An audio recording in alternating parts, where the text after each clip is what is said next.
نحمده ونصلي على رسوله الكريم أما بعد فأعوذ بالله من الشيطان الرجيم بسم الله الرحمن الرحيم إذ قال الله يا عيسى إني متوفيك ورافعك إلي ومطهرك من الذين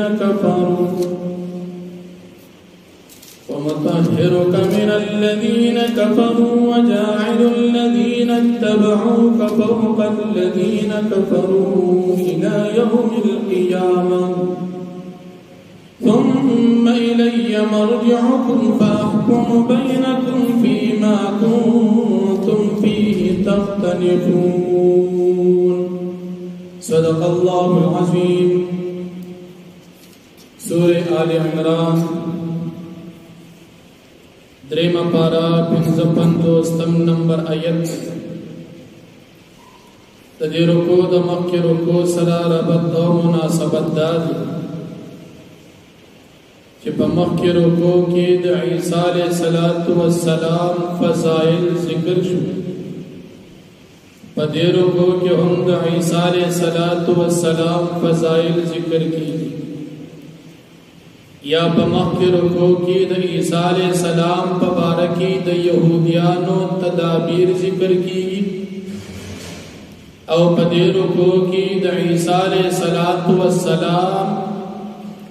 دا حفاظت تدابیر دا اللہ پاک دا طرفنا چی دا یہودیانو دا تدابیر و ناکامی دا ذکر کی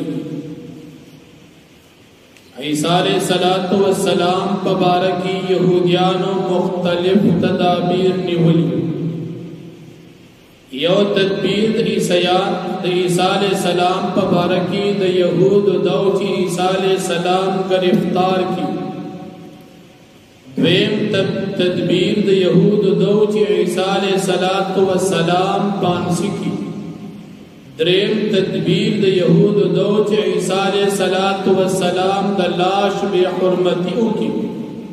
او سلورم تدبیر دا یہودیان دو چی دا عیسیٰ علیہ السلام دن ختم کی. اللہ رب العالمین پدی آیتی کریمہ کی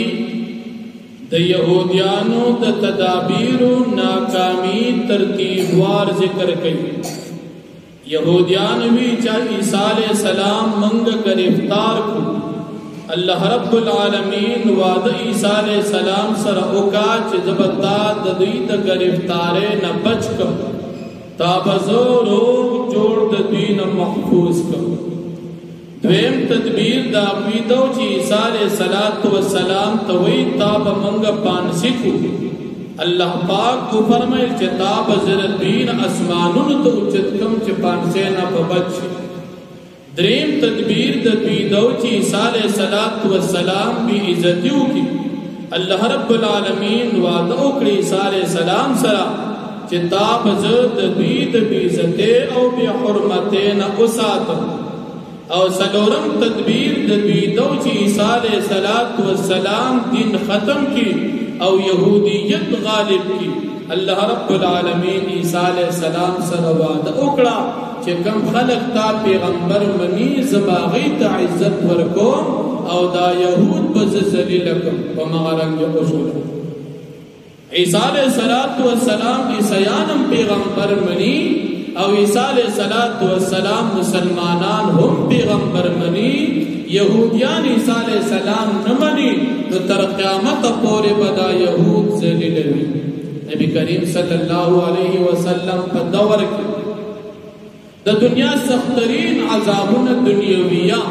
دا پا یہود بان یہود دا مدینی منورین او شڑلے شو ذلیل شو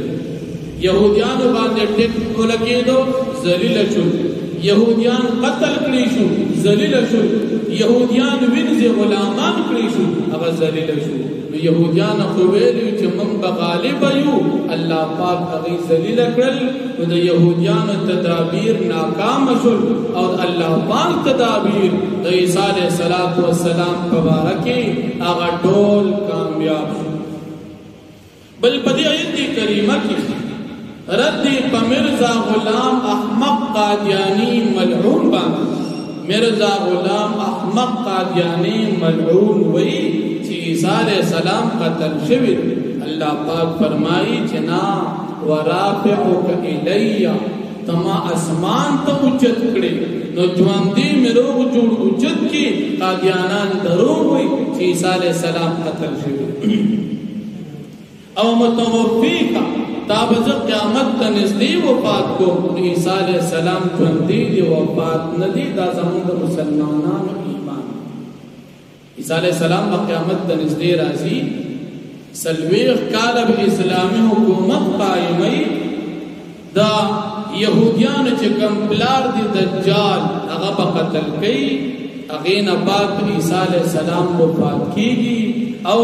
د نبی کریم صلی الله علیه وسلم روزه مبارکه کې چې د یو قبر ځای خالی دی هغه کې به دفن کیږي نو لا ژوند دی قادیانانو عقیده غلطه دا قادیانان دا کافر دی یو دا غي د کفر وجداد چې عیسی علیہ السلام هغه وفات منی او د قیامت ته نږدې راتګ او اسلامي حکومت قائمول او ژوندۍ یې نه مني کافر خاصین د یو د کفر وجداد نو الله جل شانه فرمایي اذ قال الله یا عیسی یا کا وقت الله پاک فرمایل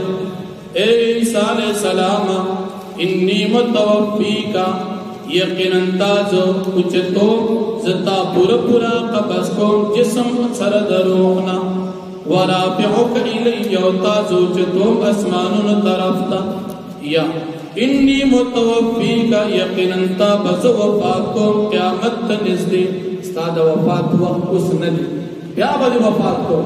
تب آسمان تخیږي هغه نه پات پر کوزيږي او قیامت ته نږدې به بیا ته وفات کیږي نو دوی تا وفات کول نشي پیغام اوسه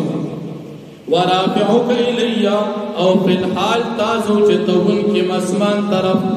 ومطهرک تاسو پاکون کیم من الذين كفروا د تهمت او د بی حرمت دای کسان چې غی کافران وجاعل الذين اتبعوك او زګرزو کسان چې غی تا پیغمبر منی چې هغه مسلمانان دي او عیسایان دا زګرزو فوق الذين كفروا د بارت پاس دای کسان چې غی کافران دي لکه يهوديان دي الى يوم القيامه تر دورز قیامت پورې يهوديان بذلیل ثم إلي مرجعكم بما ترتقى استاسوا فسدا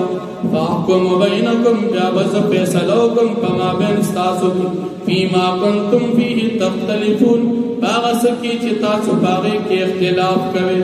اختلاف پدې کو چې عیسی علیہ السلام پیغمبر دی کنه يهوديان وی نه دي عیسایان او